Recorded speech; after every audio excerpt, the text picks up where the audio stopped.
Hi, everybody. Welcome to the Green Room for Disrupt TV. And it looks like we are broadcasting in 1080p. What other surprises are we going to get today? Well, anyways, I'm Ray, and I'm here with my awesome co-host, co-founder, Vala Afshar, and of course, our amazing producer who has done something so cool you'll see in a few seconds.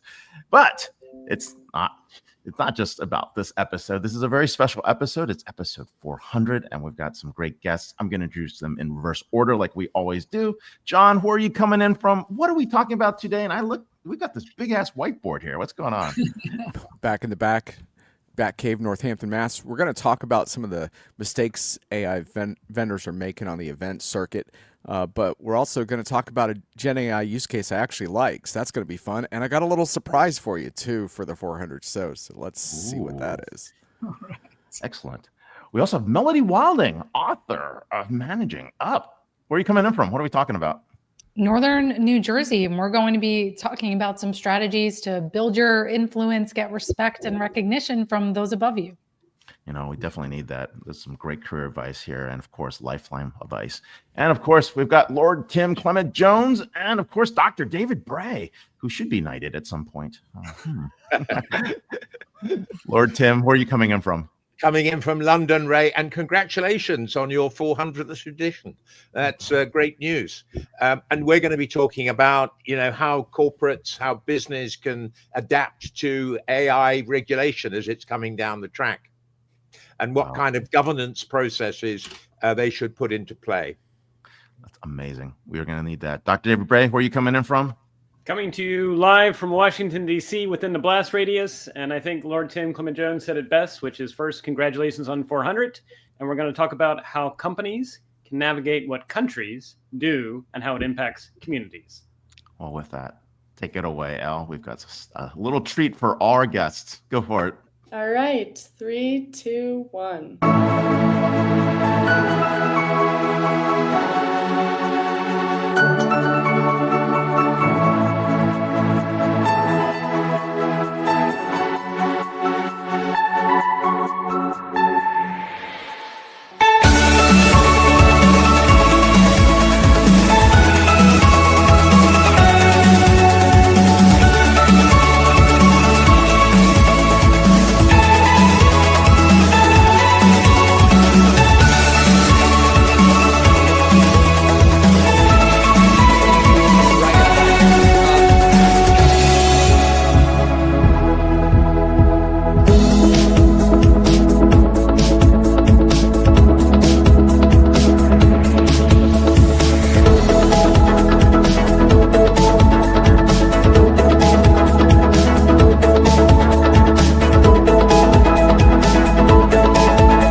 Hello and welcome. Thank you for joining us on Disrupt TV. My name is Vala Afshar. I'm the Chief Evangelist at Salesforce and your co-host for the next hour. Please follow us on X at Disrupt TV Show. We'll do our best to answer your questions during the show. It's my pleasure to introduce my co-host, Ray Wang. He's the CEO, founder of Constellation Research. He is the best-selling author of Everybody Wants to Rule the World. Ray's a regular television news contributor on Fox Business, Bloomberg, CNBC, and one of the most highly influential futurists on X and LinkedIn at RWANG0. Welcome, Ray Wang, to Disrupt TV. Hey, thanks a lot. I'm so happy to be here with my co-host. Vala Afshar is the Chief Digital Evangelist for Salesforce. He's also the author of multiple books, including Boundless, A New Mindset for Unlimited Business Success, and a #1 seller on Amazon. But more importantly, he's working on a secret book. We're going to figure out what he has next. But we won't reveal that. We're going to talk about where he is. And of course, when you follow him, he's always at different Salesforce events and other events speaking about the future of AI, the future of business, and of course, disruption. So when he's not hosting, keynoting, leading events, you can find him on business TV outlets from Bloomberg to ABC, and of course, posting insightful analyses on ZDNet. But it's not about us. It's about our amazing guests. And we've had 400 episodes of amazing guests. But who do we have to celebrate our 400th episode with?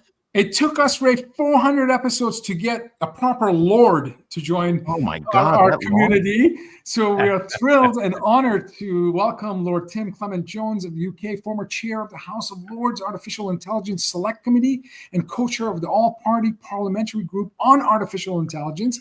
And of course, we have one of our favorite guests, Dr. David Bray, distinguished chair of the Accelerator, Stimson Center, and principal CEO of LDA Ventures. Please allow me to introduce you both properly. Lord Tim Clement-Jones, CBE, is former chair of the House of the Lords Artificial Intelligence Select Committee and co-chair of all-party parliamentary group on AI. He's a Liberal Democrat peer and their spokesman for digital in the House of Lords. Tim is a champion of creative industries and has broad range of other interests, including China and Middle East, online harms, cancer services, and pharmacy.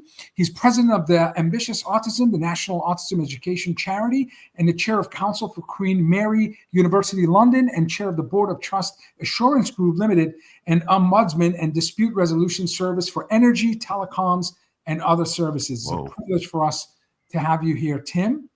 Along with Pleasure. Tim, thank you, sir. Very good to see you, Vala. Great, thank you so much. We have Dr. David Bray. Again, our community is very familiar with Dr. Bray, distinguished fellow and chair of the Accelerator and the Alfred Lee Loomis Innovation Council at the nonpartisan Henry L. Stimson Center. David is principal at Lead Do Adapt Ventures and also serves as executive director for People-Centered Internet Coalition, chaired by Internet co-originator, godfather of the internet, Vint Cerf. Business Insider named David as one of the top 24 Americans who are changing the world under 40. And he was named as the Young Global Leader for the World Economic Forum. I first met David when he was the CIO of the FCC. Welcome, Tim and David, to DisrupTV. Thank you, Vala. That's very humbling. So thank you. Thank you for all that you do. We're really excited to have you, of course. And when we think about what's happening in the world around AI and policy, as many people know, we're doing our AI forum in September 30th, the Army Navy Club. It's going to be really important talking about the impact, and things are moving so fast. So Lord Tim Clement-Jones, Lord Tim, let's talk about 3 specific steps that we should be talking about now to prepare for evolving AI regulation, especially in the UK and EU, because it's going to look different regionally.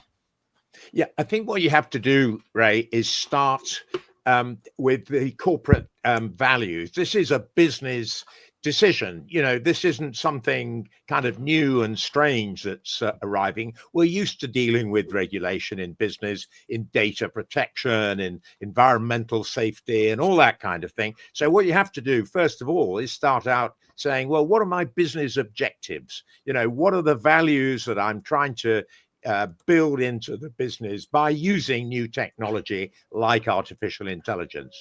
And then the second thing you have to do is work out what standards you need to conform to the kinds of regulation that are coming down the track. And, you know, the trouble is that if you're an international business, if you're a global business, you've got many jurisdictions that you're trying to work in.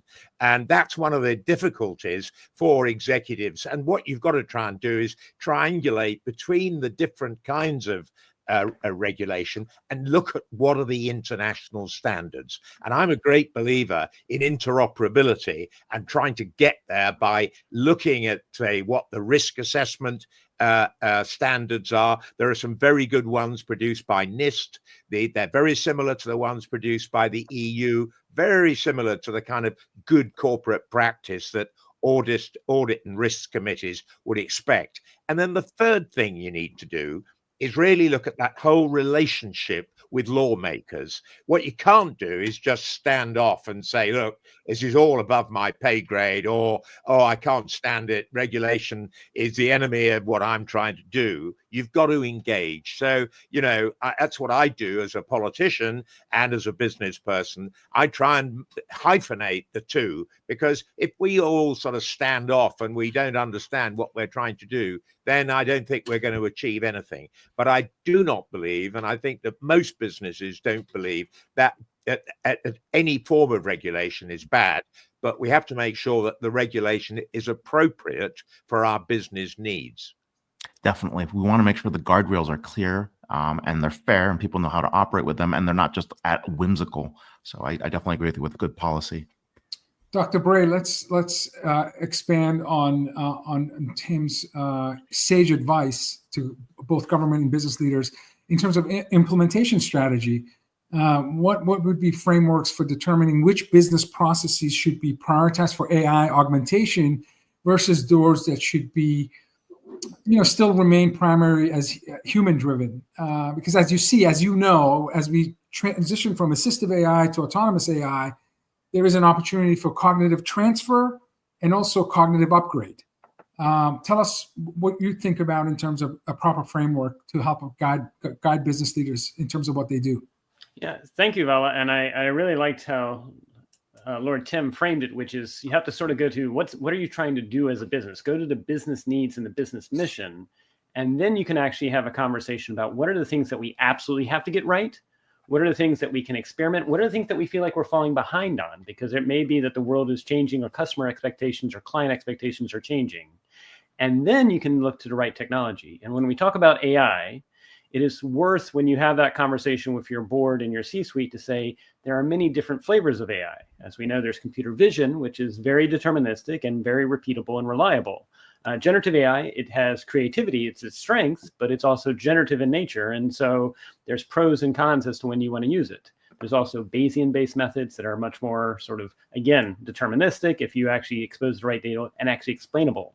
And so it's this interesting interplay where you actually have to first say, what does my business have to get right? What are the things that absolutely have to never fail? What are the things that I can experiment with? And where are the things I'm falling behind on? Those three things. And then look at the right tools. And so we don't do the repeat of what we saw when there was the blockchain era, where people were always trying to apply a blockchain and figure out the problem that they were trying to solve in advance. It's almost like, what are the business needs that I need to get right? What I want to experiment in, and what do I want to catch up on? And then what are the combinations of AI plus people? The other thing that I would also say is don't be top down. If you come in and say, this is what we're going to do, well, it's just you saying it. What you really need to do is create a large enough space and give enough time to say, what do people think we need to be doing better on? What do we need to improve on? And in fact, you may discover that actually people that are at the edge of the organization have a better sense of what needs to be done than, say, someone that's higher up in the hierarchy.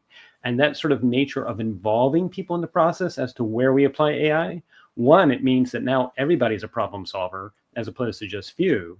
And two, you're going to learn things and find things that if you try to do it by yourself, you'd never discover. Great advice. I know that makes a lot of sense. And one of the big challenges like we're all facing at this moment is really thinking about how can tech companies and how can different organizations make the shift, because they're navigating between all the tensions around the geopolitical areas, but they've got great lobbyists, right? And so, I mean, Lord Tim, I mean, like how should a multinational tech company figure out how to make sure their operations can, operate with the least amount of friction, and more importantly, to reduce the amount of geopolitical tensions and regulatory fragmentation? For example, operating in China versus operating in the US, operating in Riyadh versus operating in London. So I think you've got to kind of shorten your supply chains to some degree in order to improve your cybersecurity. I mean, cybersecurity has become a very big thing. And we've seen some of, we've even just this week had a major retailer having a £300 million hit to the bottom line, one of our best known brands. And, it's a really big deal. So I would say, look, what you've got to do is look at the jurisdictions in which you're procuring your technology from, look at the jurisdictions in which you're operating, and make sure that your security is upgraded and that you're buying in technology, AI models, which are fit for purpose. And now that's pretty difficult. And you've got to make sure that you've got both the internal and the external expertise to do that. But, for my money, I think that is actually the moment for people who've already got AI embedded in their system. They've got big data sets that they want to protect. That is, priority number one, basically. Yeah, I mean, there are offensive plays on AI and there are defensive plays on AI, and a poor retailer is going to have to wait till July to actually sort this out. Yeah, which has been pretty crazy. Yeah, and research points to 70% of customer touch points now are digital in nature, and we have a practitioner here, a CIO of FCC. When you think about digital resilience, how do we harden? What practical advice do you have for these CIOs, recognizing that cybersecurity and AI are now tied for one in terms of boardroom discussions. So because your job is now on the line, and it's not just the CIOs, the CEOs. You bet. So, oh yeah, everybody. So a couple of things is first, I believe actually just in the last 24 hours, the National Security Agency here in the United States actually released guidance on best practices for using data training sets to train AI. So if folks haven't taken a look, you can actually find it. But it's fascinating that you actually see the NSA coming with, here's best practices for training AI. And that points to exactly what you said, Vala, which is there's this intersection between cybersecurity and AI, especially because we saw a few months ago, there was actually a competition where they explicitly told the AI, it was a generative AI, do not transfer $50,000. But they put it online and said, see if anyone can trick the AI to do it. And it was a case where each time you asked, the amount of money that you had to pay before you could ask the machine to do something went up. And again, the machine was told explicitly, do not transfer. But sure enough, by attempt number 270 or so, guess what the machine did? It transferred the $50,000. And so I raise that because when I talk to other CIOs and CISOs, they realize they have to do AI. That's the expectation.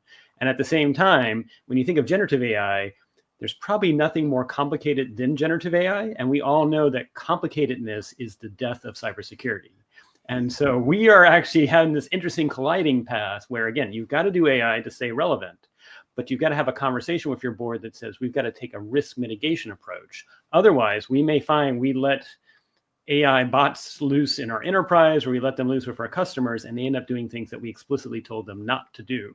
And I think that's where you actually have to have more of a mindset of actually sort of like patterns of life. Anybody who's relying on signature-based analysis of a threat vector, that's like decade-old thinking.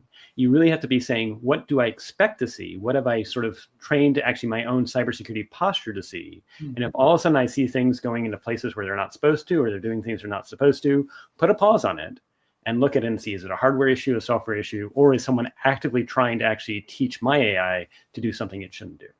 I mean, what this means for me is that, if you just focus on compliance, that is, that's not enough. You've got to 100%. focus on resilience as well. So you've got to ride two horses at the same time. Yeah, and definitely this difficult. The job of a CIO CISO is it's getting harder. Actually, it's interesting. I gave a briefing 2 days ago, and I would just say the takeaway, I said, it's never been a better time to be a CIO or a CISO, given all the technologies.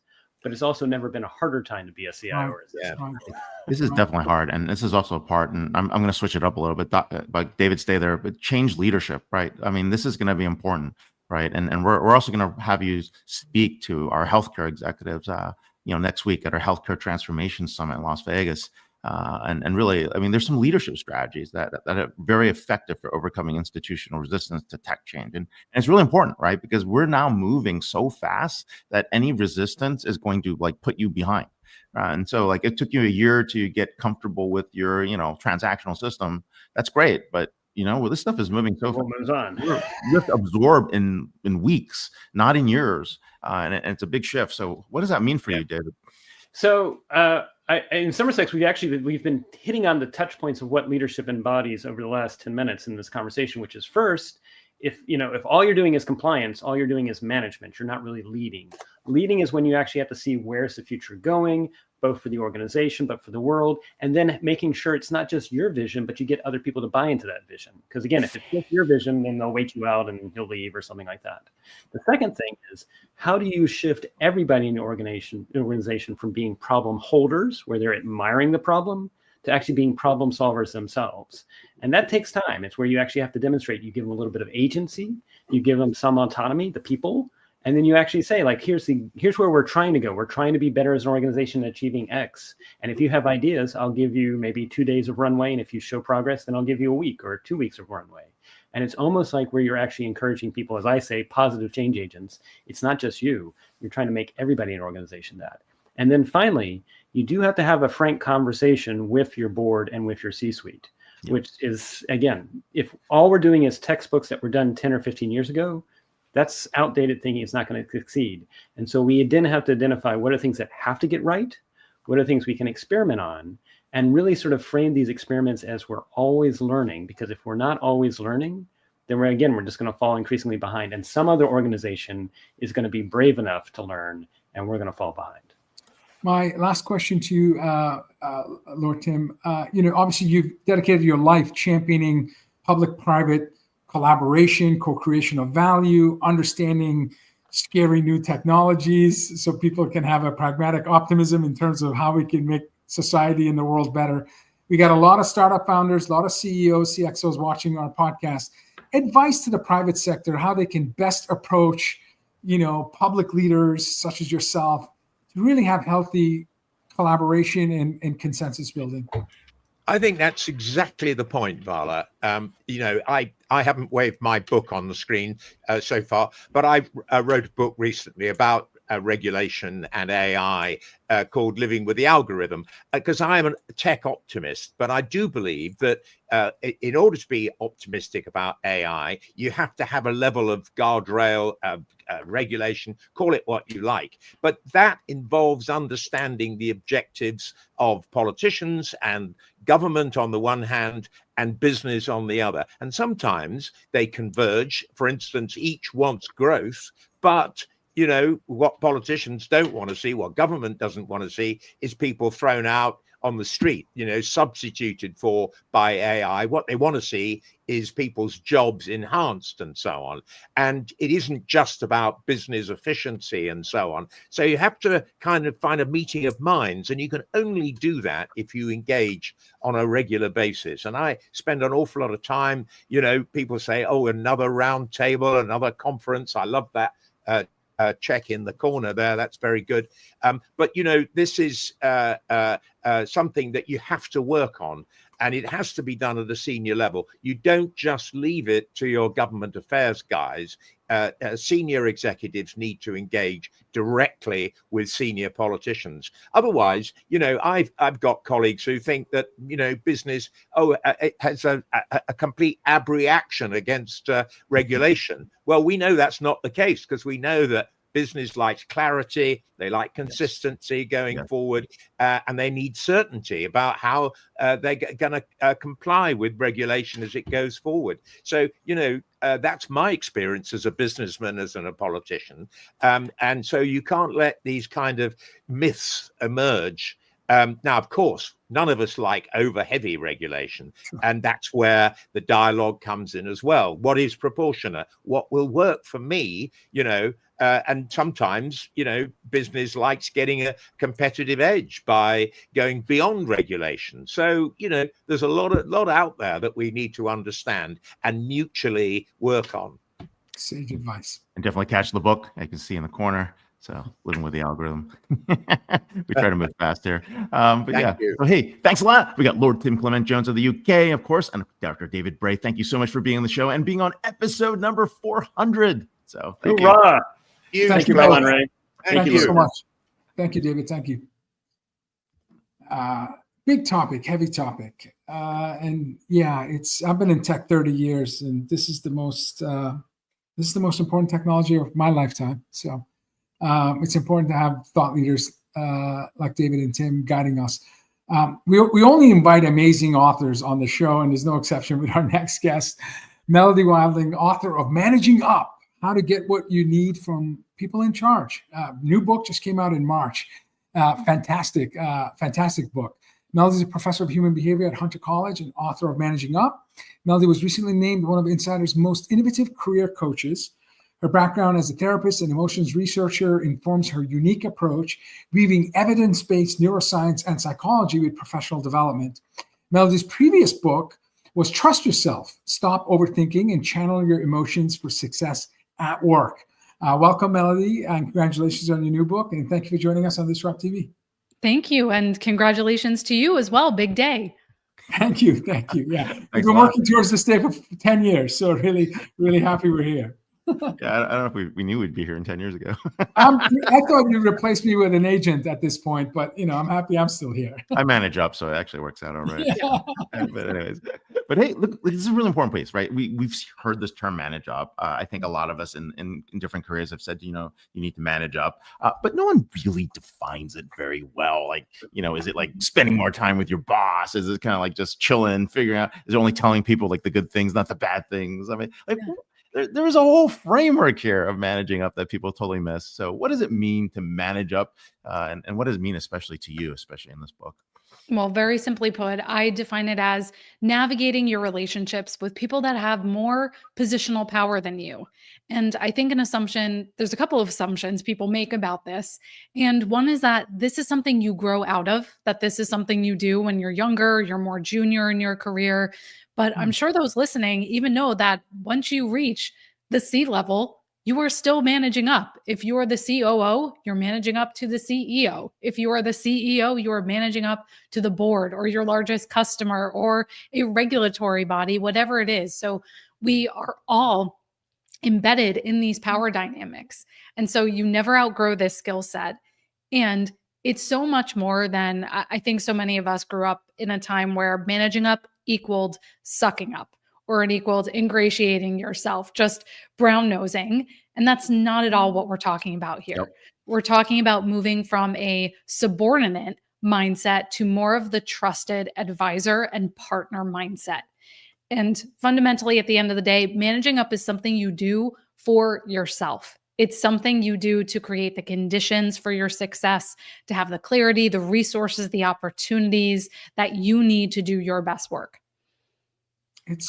I wish I had your book when I left college and throughout my career. I've served in the C-suite for decades, fortunate enough to be leading large teams and certainly work at currently my dream job at a company that I have deep admiration for. But I would give myself like a C- in terms of managing up. I don't know, maybe because I'm an immigrant refugee. So like when you go through a disruptive event in your life, like being displaced from your country by force, very soon you realize the world doesn't owe you anything. So you fight against sense of entitlement, and for me it was like atrophy in terms of making an ask. I love the fact you said trusted advisor, because I felt like if there was value exchange, that was the best way for me to manage up. Like always demonstrate that I'm providing value to the person above the org chart, but I had a pure meritocracy mindset. And I don't know, I'm not speaking for all immigrants, but in any event, is there a generational thing? Does ethnicity or age or gender play a role in terms of how well you position yourself to manage up? 100%. And thank you for sharing that too, because my mother was an immigrant to this country, and she instilled a lot of those values in me in terms of, be mindful about what you're asking and pull yourself up by your bootstraps, and your work should speak for itself. I think so many of us have heard that. Just keep your head down, do a good job. You will be rewarded for that. And maybe that was true 20, 30 years ago, although I would argue if it was even true at that time. But now, especially not, where we just had this wonderful conversation about AI. We all have so much data, hundreds and hundreds of messages coming at us every single day. If you want your work or your team's contributions to be recognized, we have to speak for our work, and we have to ask for what we need, because the people above us, they are busy, they are not mind readers. And to your point, Vala, there is a way to do that tactfully. And what I advocate for in the book is framing it and looking for opportunities that are a triple win. There are a win for you, that are a win for your manager and the team or the organization overall. And so when you do that, like you said, value creation, that totally changes how you're approaching these interactions. You're not begging for something. You're actually, it becomes more of that partnership.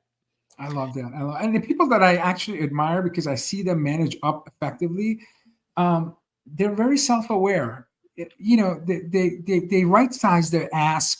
They're graceful about how they go about doing things. They understand contextually the world around them. So they have situational awareness and horizontal awareness. I don't know. It seems like, and I'm happy to know that you can teach that by reading, for example, your book. Again, I wish I read your book a long time ago. Although I feel like I've done okay. Go ahead, Ray. No, I love the clarity, in fact, what managing up is. And I think it isn't sucking up. And you're right. I mean, that the way you frame questions as you think about your most important stakeholders or the people that have that level of power is really, it's seminal. I mean, a lot of people take forever to ask a question. It's freaking annoying. And so you write that the average attention span is 8 seconds. What are some tips for concise communication? That is the perfect question, because the ask, I mean, there's the art of the ask, and some people just suck at it. And like, you're waiting for them, and they don't, and they're like all over the map, right? And it's like, come on, like, what do you need? What do you need? Let's go. And everyone has a different style. So that's part of what, Vala is saying, was your level of awareness, right? That EQ is so important. But why 8 seconds? What's wrong with us? Is it 6 now? Is it going to be like 4 in the future?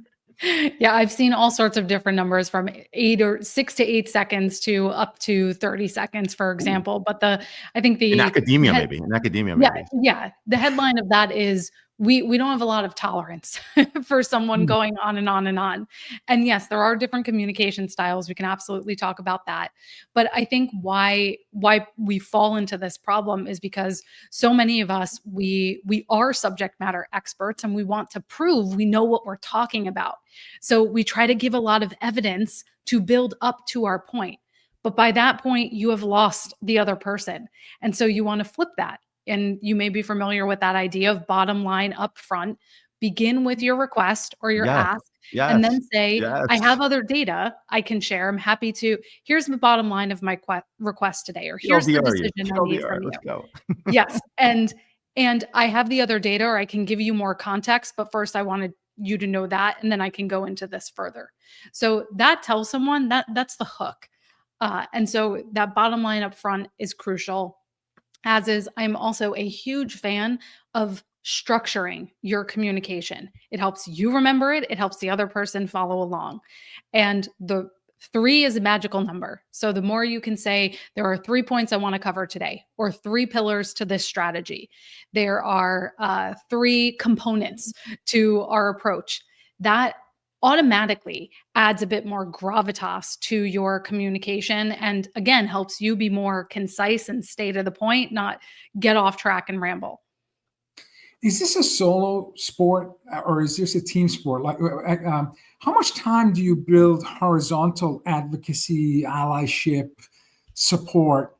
And can you approach managing up by, like, for example, when I was chief marketing officer, I served our chief revenue officer, because I knew that good marketing wasn't just awareness and clicks and impressions. You landed the plane, which means you closed business. So for me to ensure my CEO was satisfied with marketing, I attended our chief revenue weekly staff meetings. I made sure our KPIs were aligned. I made sure vanity metrics is not what I led with when we talked about closing business. And I think it helped build trust with my CEO because I had an advocate peer. How much of the time should you spend making sure that your peers are helping you when it comes to managing up? Oh, that is such an excellent story. And I really appreciate you sharing that, because people miss this, right? And they think that managing up, they're very pigeonholed about it, and they think it's just their direct supervisor. But we have to take into account the entire ecosystem we are operating in. And it's funny, because originally we were going to call the book Managing Up and Across, because that is how important managing. Brevity is the soul of wisdom. I think you did exactly. the right. Exactly. But you were talking about alignment, and the book is based around these 10 conversations for managing up effectively. The first of those conversations is alignment, because we need to make sure that we're all rowing in the same direction. You are working on the most meaningful work, targeting the most meaningful metrics, to your point. Now, yes, you want to be aligned with your leader, the person who you are reporting to, but like I said, we also need to look across the ecosystem. So there's a great exercise in that chapter that's called power mapping. And this is a way to figure out who beyond your main stakeholder do you need to be aligning with and building relationships with. And you want to look for people that are both high influence and high interest in your work. So they have say and sway in terms of decision-making power, but they are also personally interested and invested in your work. And it sounds like your CRO would have fit that category and would have fallen into that quadrant on your power map. So it's a quick way to visualize that universe that you're operating in, because you don't have time, unfortunately, to build relationships with everyone. We need to prioritize. So that's a really easy way to see that. Very cool. Yeah, I would have been retired if I had read your book 20 years ago. Just that would have been awesome by now. Yeah. I don't think you'd ever retire, Vala. Day trading crypto. You're too curious. That would never happen. But let's talk. The book is structured really well, and what I love is the different set of conversations that are out there. I think there were 10 conversations, and the last one is actually the fun one. I love that one. It's like it's the leaving conversation or something like that, if I remember. And so when you think about this, the way that you structure these, like the conversations that are important here, is there one that sticks out? That one that like people always forget that they should be doing, but don't necessarily get to? Let me think. We got the alignment, the styles, the ownership, the boundaries, feedback, networking, visibility. I mean, people always talk about advancement, money, and quitting. Like, I'm thinking boundaries. Boundaries is an interesting one, right? I was going to say boundaries is high risk, high reward. Yeah. I think it's one people think about but are scared of or hesitant to have. Yeah. So yes. Which is understandable, because we are all operating in this world where we do have to be team players, but you don't want to be a pushover.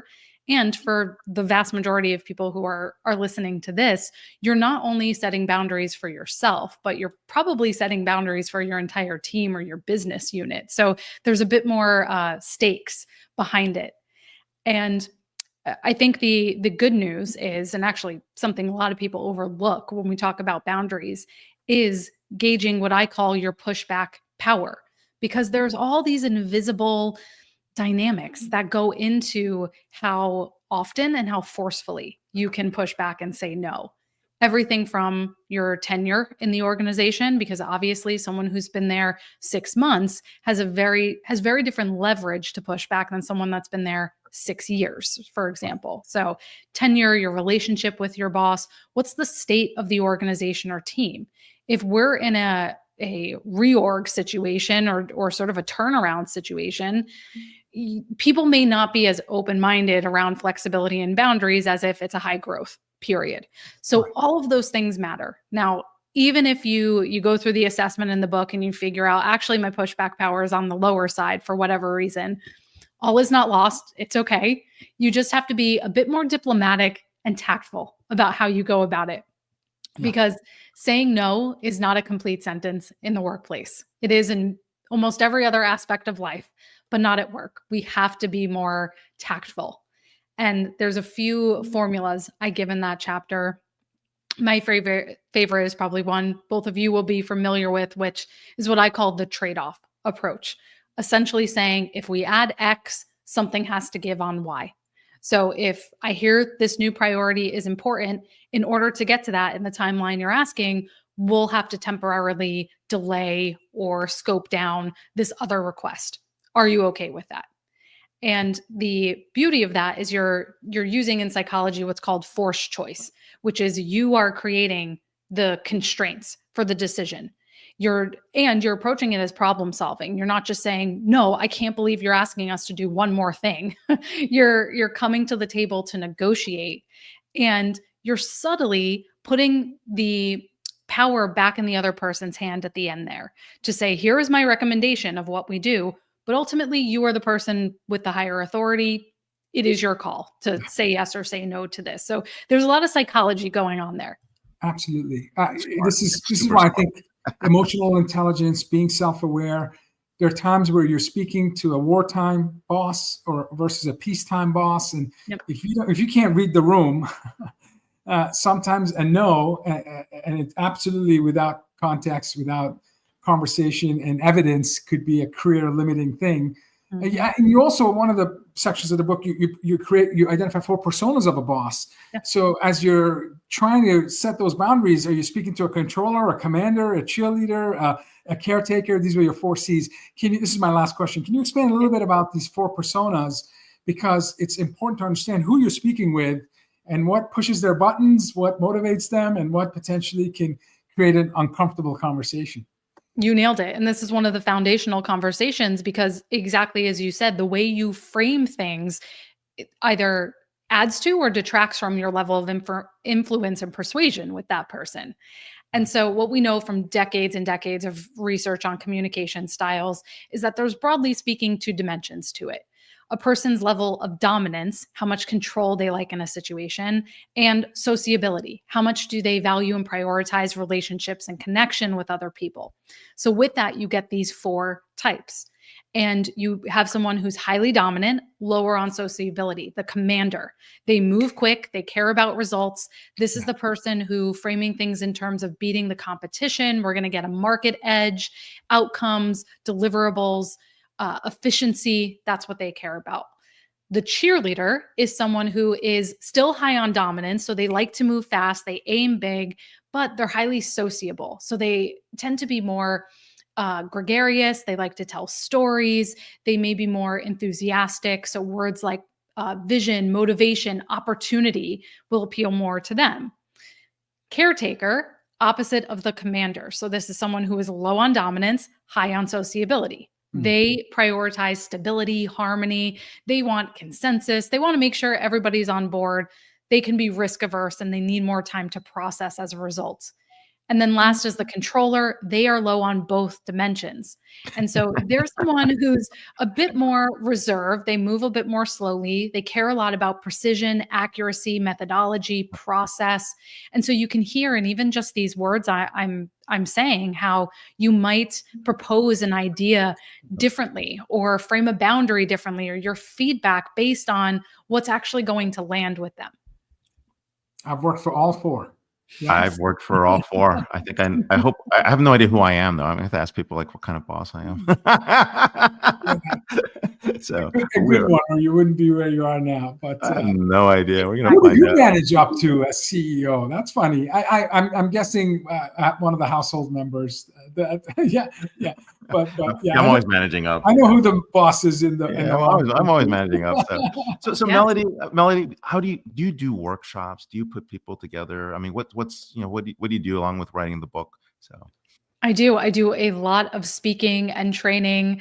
And so even just this week, I had half a dozen corporate talks where either we're zooming in on one specific conversation. For example, I did a whole workshop this week on the styles conversation and another on visibility. Sometimes we're going over the whole framework. So it's been a lot of fun. Well, this is great. We'd love to follow up. We've got an event in Hawaii and an event in Half Moon Bay. So we'd love to catch up with you on that. Would love that. We'll follow up and talk to you guys. Ray only picks stellar venues. So just. Well, the one in Hawaii is also at the Half Moon Bay. You know, well, it's also the Ritz and Turtle. Well, anyways, we'll leave it there. So Melody Walding, author of Managing Up, How to Get What You Need from the People in Charge. Amazing book. Catch it on Amazon. And of course, thank you for being on our 400th Congratulations episode. on a new book. Thank you. Thank you both. Thank you. All right. Bye-bye. I would give myself a B-, maybe C+ when it came to managing up. I not something that. I think our next guest would have like an A+ for doing it, but if we get Melody in the green room later, we'll chat with her about this. But listen, one of our favorite guests. Again, if this was a Saturday Night Live episode, he has his number 5 jacket and many of them. Jon Reed, co-founder of Diginomica. I always have a hard time with his bio because he's done so much, and I don't think I encapsulated enough. He's been, educating enterprise leaders, educating, inspiring enterprise leaders since I was in college. He's an incredible analyst, incredible blogger. Definitely follow his columns. I do. He's the author of The Case for a Different Framework, B2B informed buyer. He's, again, Diginomica co-founder, outspoken spokesman and research analyst on the pros and cons of generative AI in enterprise. Is a very accurate, grounded in truth, pragmatic view on AI. We're going to, I'm sure, hear about that. Follow him on X at Jon ERP, JONERP. Welcome back, Jon Reed, to DisrupTV. Hello, guys. We're going to get in trouble again, I think, but we are at the 400 show, so we made it pretty far. How about that? You know, when Ray and I started, I don't think we had envisioned 10 years and 400 episodes, but it's guests like you that keep us coming back. So, well, and I got a little surprise for you guys on the 400. Guess what I did? I consulted AI, in this case, Google Gemini, and I asked them about your show and the 400 to get a little input. I probably couldn't find it on Google. So let me tell you what I said. The prompt was, DisrupTV, the enterprise interview show with Ray Wang Vala Afshar, airs its 400th episode this Friday. What do you think accounts for the show's success?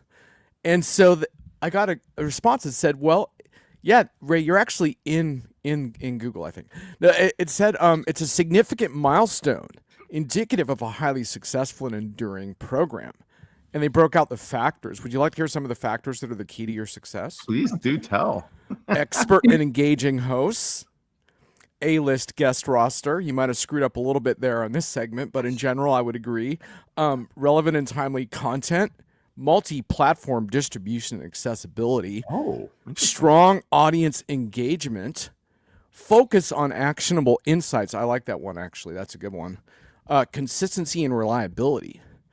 And in essence, your success can be attributed to a powerful combination of insightful content, prominent guests, effective hosts, broad distribution, and a commitment to providing tangible value to your audience.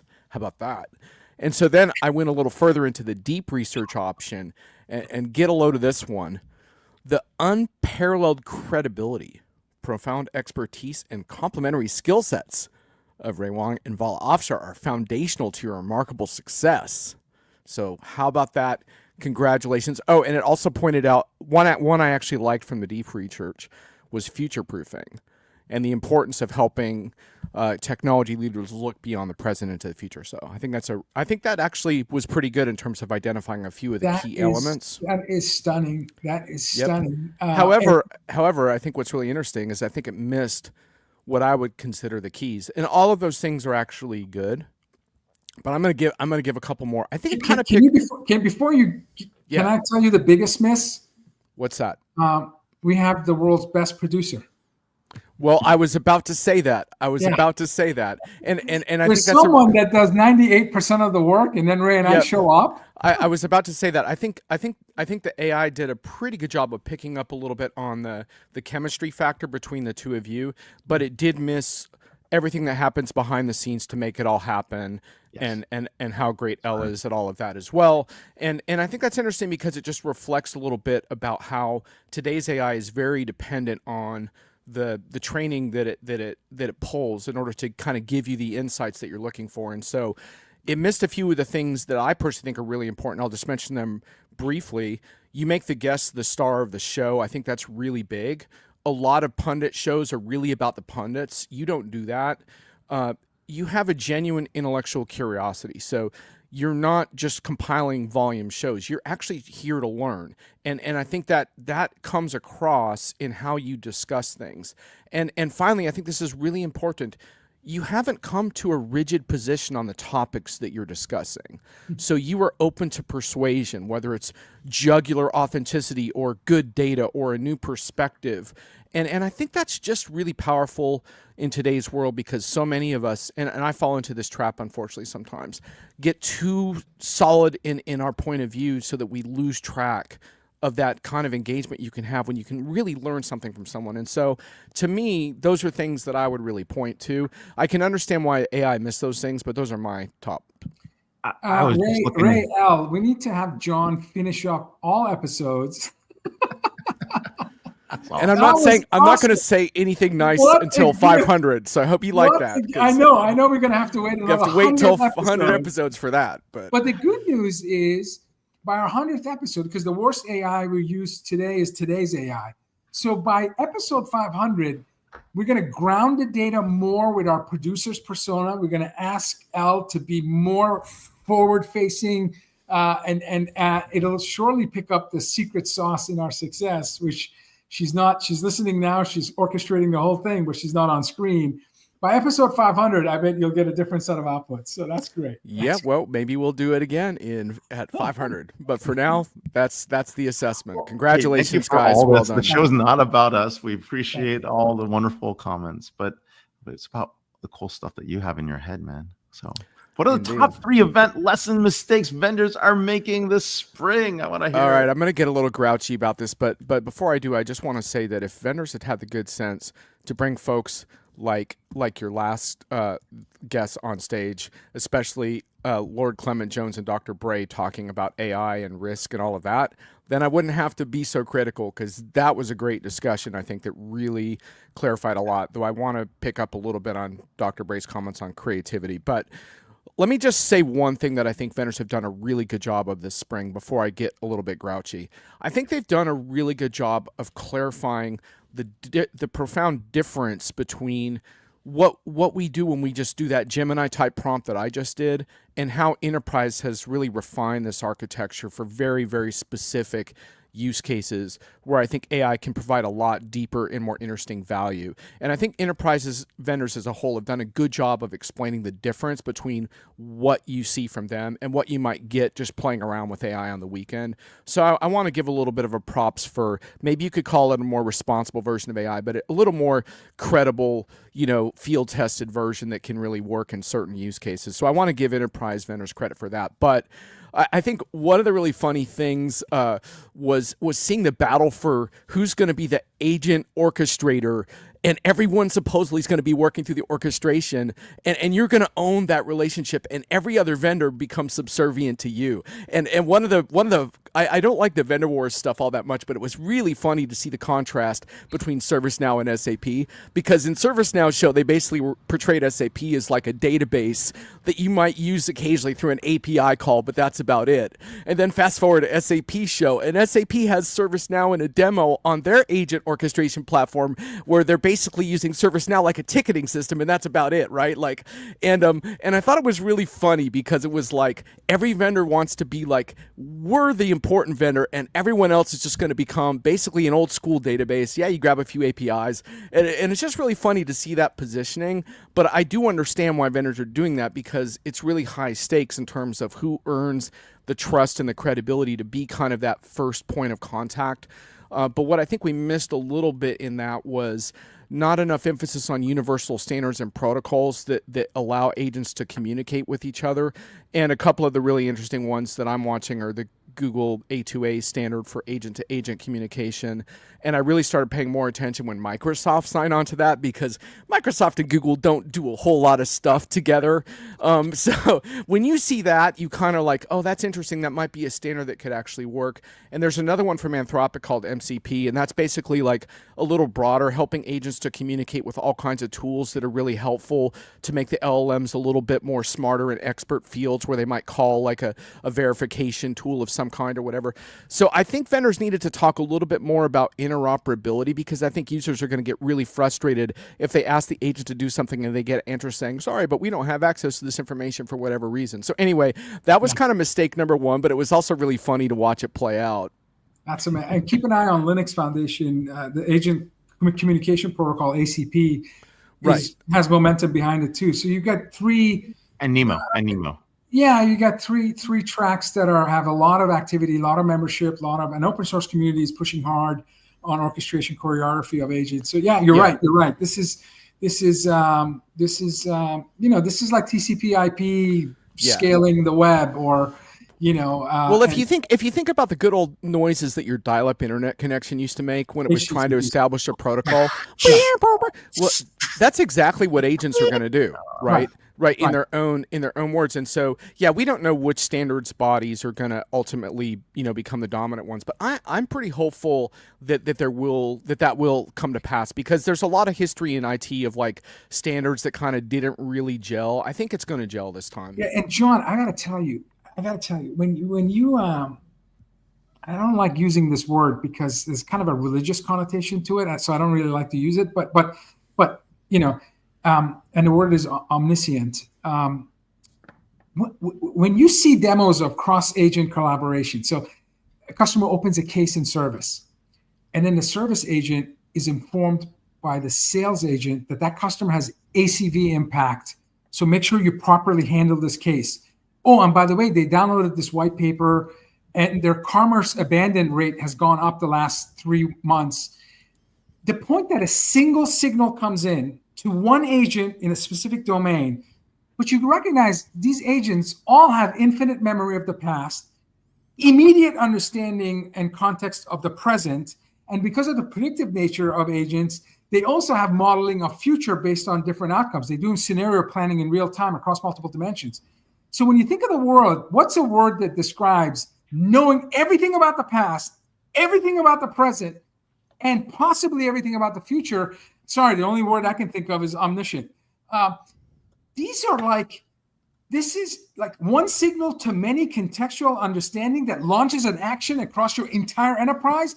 Right. I'm sorry, that's godlike capability. It is if it arrives, but at the moment, a lot of agents don't have that full context that you're describing, and that's kind of a long end of this calendar year. Yep, you're going to see demos of this. You will, but you also need to manage expectations, and that was one thing vendors actually did a pretty poor job of this spring. They overdid it on autonomous agents, and then every single vendor that I spoke with when I got with their AI engineers, they had to back off those claims. And let me just tell you too, it comes from customers also. I heard a customer flat out say to a panel of executives, talk less about autonomous agents and talk more about agents that help people do their jobs.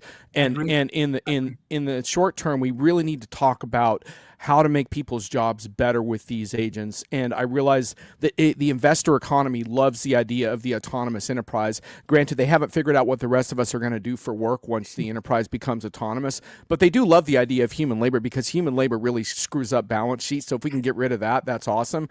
But the fact is it doesn't play well to the humans that are actually going to adopt this technology. Wow. And most of the mistakes that vendors made had to do with that, and also not presenting a really energizing and exciting future about what AI could possibly mean, which gets back to the point of, I think, your first guess, which is we need to assert a little bit of human control and thought into what kind of future that we actually want. But one thing that's really interesting, and I want to touch on this before we wrap up, is there are really interesting use cases, and some of the most interesting ones are actually more creative. And I had some really good dialogue with Esteban Kolsky, who now works with Constellation Research. Have you heard of this guy?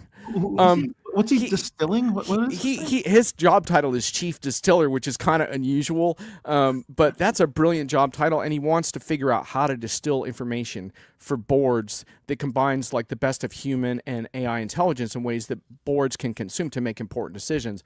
And Esteban and I had a really interesting dialogue around an HBR article that had to do with the use. It was called When AI Gets a Board Seat. You can check it out on HBR, but it's a fascinating example of a one-year case study where they essentially used ChatGPT to participate in the board during a crucial. This was a shoe manufacturer in Austria, but a pretty big company. But they used it to help like kind of weigh in on a bunch of pivotal decisions. And I found it really, really instructive because it was this idea of how can we benefit from a different type of voice and how can we use this technology in creative ways. And that would be the one modification I would make to the stuff that Dr. Bray had to say, which is that, yeah, these tools can be creative, but human ingenuity and creativity cannot be forgotten.